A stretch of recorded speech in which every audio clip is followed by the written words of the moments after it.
Sarap. Mumog ka. Alalay mo siya ate. O, then tatayo siya tapos dudura siya dun. O, dun. Ay, very good naman. Ang galing-galing naman. O, dudura ko siya dun. Saan? Very good. Yay! Galing ni Amber. Nabasa yun. Hindi basa yan. Dito yun sa plastic pala. Okay, sige. Brush pa.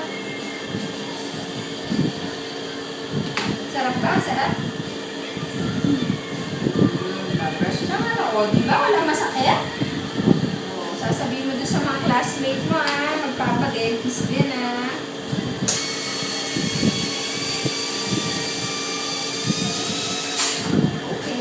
Open. Big.